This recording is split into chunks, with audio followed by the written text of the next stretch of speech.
bansaan eh. Ina niya, una ko ano ba ya?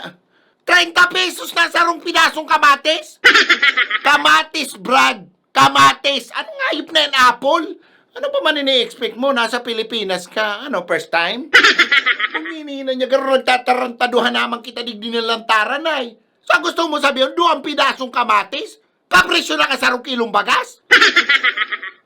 O yan o, 30 pesos na ang sarong pidasong kamatis ngunyan sa merkado. 400 ang sarong kilo. 400? Anip na buhay ni. O yan o. Ang ceiling green, itong haralaba. 10 ang saro. Ara mo kung gura na sarong kilo. 600. Buli ni ina niyang mapasit. Grabe talaga. Bugin ina. Ano na nangyayari sa bansa tangin eh?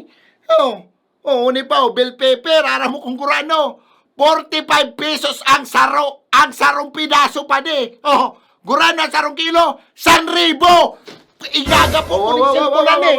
Relax lang. Relax na ni mama. Makarelax ka pa kan demonyo mga presyoan ng kang gulay. Gulay, brad ha? Gulay. Bakong karne. Gulay. Tapos mga ngalasin na kung tano kadakol unhealthy tao digdi sa Pilipinas. Paano magiging healthy? Presyo pa sa nakang gulay, may stress ka na. Dati pag sinabi mong gulay, pang pobre, gulay siya na ang panira. Ngunya pati gulay, pang mayaman na sana. Huwag mang 400 ang kilo kang kamatis. Kapresyo na kang karne. Baka nga ni mas mahal pa. Hamag na ni. Hindi na kita pakarakanong ka mga demonyong ini. Babayain na yan. Tama ka naman maginibo kaya na naman maginibo mo. Niina niyang sistema yan digdi. Masakito na nga ning humanap ning trabaho. Tahara lang ka na mga standard ka mga demonyong kumpanyang ini. Kung ano-anong hinahanap para matrabaho ka ning simple, kala mo astronaut ang a-applyan mo. Tapos kung makahanap ka man ng trabaho, hababaon man ang sahod, surunto ka na sa langit. Tapos harap mo kung ano nakakasuya, ha? Hababaon na nga niya sahod, tapos haralang kawong papresyo ka mga bakanon. Gusto ko talaga malusok! Relax lang sabi. Tapos sasabihin kang nida, ha? Nakasya ang 64 pesos na budget para pagkakan? Kabawat Pilipino? Ano yan? Duwang pinasong kamatis, kakanon mo alal daw! Super sayang lang! Kumalma kayo! Brownie! Babe!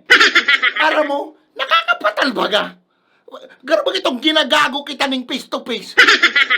O paano naman pala si mga pobre? Ha? Si mga taong mayong-mayo? Si mga sarong kahig, sarong udo. Hindi nyo naririsa? Ha? Gasakito na nga niyang buhay. Pinapasakitan pa kita. Ay sus, napabayaan mo na yan. Kaya nga ni mas kay punta magpursige. Maglapigot sa buhay para mag-asinso kita. Ay sus, asinso na demonyo. Paano ka man maasinso sa demonyong yan? Ha? Na si tinatrabahuan mo, pinapagalan mo oral daw, nagkukulang pa sa pagkakanpasan na. Ha? Kaya ka na mag-asang maasinso ka pa sa lugar na yun eh. Kasi mga taong dapat nagtatabang sa to para mas magian ang buhay ta. Tayo pang mismong nagpapasakit sa buhay ta. Time!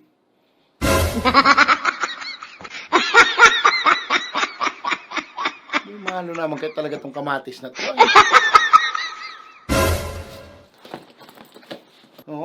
Masing ka. Sa Mars, na baka sakali lamang mas buro-baro to, mga gulay yung duman. Patal, main tinanong duman niyo. Hoy!